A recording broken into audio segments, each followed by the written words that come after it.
Hello, my name is Lauren Phillips, and this is my personal experience speech. So, imagine this. You're performing in a show, Shakespeare, nonetheless. Your palms are sweating, your heart is racing, and you're experiencing this really weird blend of excited but also wanting to vomit. You're literally only moments from going out on stage. You can hear them approaching your line closer and closer and closer. Then suddenly, out of nowhere, boom. Everybody just looks at you like you're the only person in the room. Every single person needs you more than they've ever needed you before in your entire life. Well, that happened to me. And it is an experience I will never forget. The play was A Midsummer Night's Dream by William Shakespeare. I was Titania, the fairy queen. So we're standing backstage and we're about to go on, and I'm nervous as all get out. I had struggled with my lines since the very beginning of the rehearsal process. I mean, who can actually memorize Shakespeare anyway? All you do is just hope that you get the gist of it, maybe a couple of words that Shakespeare actually wrote, and throw in a couple of thous and thys every once in a while, and hope that your director doesn't really notice and that there's really not a Shakespeare buff in the audience. Well, I was standing on stage, and I could hear them getting closer and closer and closer to my line. And I was going crazy. You know, when in As You Like It by William Shakespeare, when Jock says all the world's a stage and all the men and women merely players? Yeah, he meant it. I didn't understand that quote until I was backstage waiting for my moment to come on, and I felt like I was about to throw up. So I'm standing back there looking on stage in full hair and makeup, which consisted of jewels being glued to my face and 6-inch heels. It was not awesome. And I'm running over lines in my head like it's the last thing I could ever do to save myself. Mostly because it was. My Oberon, my husband, the fairy king, he walks up to me and he is just as nervous as I am. He comes up and he puts his arm around my waist, and I remember how safe and heavy it felt, and it was pretty much the only pleasant moment of the entire day. And he kissed the top of my head. We just looked at each other and we took a deep breath and we waited for our lines to come. I look over at him and he's adjusting his spiderweb glittery cape, and I was standing there trying not to trip over my 6-inch heels. It was a very strange interpretation of the show. And all of a sudden, we hear it. Crash, bang, boom.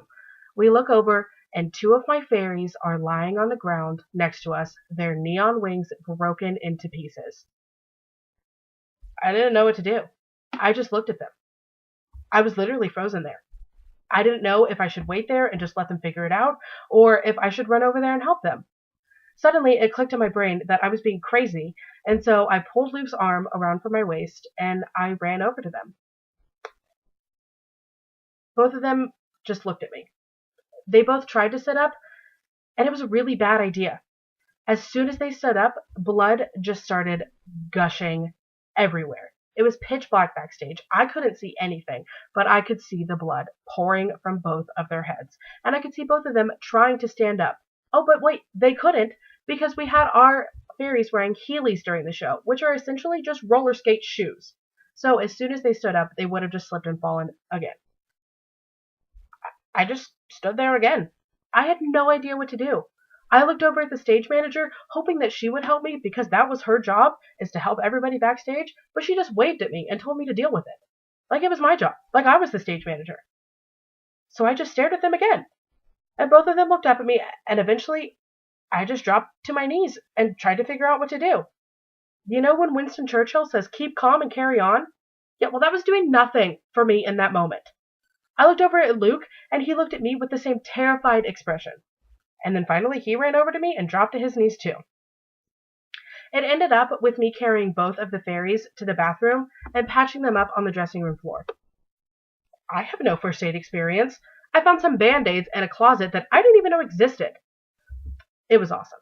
I thought my heart was racing before. I had no idea. I had never experienced that kind of adrenaline rush in my life. I could feel my costume covered in blood. The girl I was helping was grabbing onto my dress for dear life, and I could hear them improvising on stage, waiting for us to come out and help them. Then, on top of everything else, I hear a huge rip out of nowhere. My tights had ripped because the girl that I was helping was clawing at them. All that was running through my head was that the director was going to kill me or he was going to scream at me. I was never going to be able to do theater again in my life, and the costume designer was literally going to murder me for ruining her favorite costume. Either way, I was screwed. I had no idea what to do. I had never experienced that amount of excitement, fear, and confusion for the fact that somehow I ended up being the only person that could have taken care of it. Suddenly, and out of nowhere might I add, and with no prompt, my director comes into the dressing room, guns blazing and screaming, asking where Titania and Oberon are. He looks at what's happening on the floor and just stops. He just stares at us, like I had been doing all day. Finally, he tells us that he can take care of it and he's going to find somebody to help him and that we have to go out on stage. So Luke and I go running from the dressing room, which is not easy in 6-inch heels, and we stop at the edge of the curtain, we take a deep breath, he puts his arm around my waist, and we make our entrance onto the stage. Everyone on the stage is completely relieved that we finally made it out there, until they look at us like we have 3 heads. I look over at Luke, and he's covered in blood, head to toe. I couldn't even imagine what I looked like. I just sighed, took a deep breath, and ignored it, and the show went on. In the end, the girls ended up with 3 stitches in both their heads. Luke and I had to have completely new costumes made, and the audience noticed nothing, of course. We got a standing ovation. From that moment on, however, I have never been nervous for another show because I know that nothing could have ever matched that experience. Throughout the entire process, though, all I could remember was my mother telling me when I was younger not to run with scissors. All I could remember was my director telling us never, ever to go backstage in the dark with the Heelys on.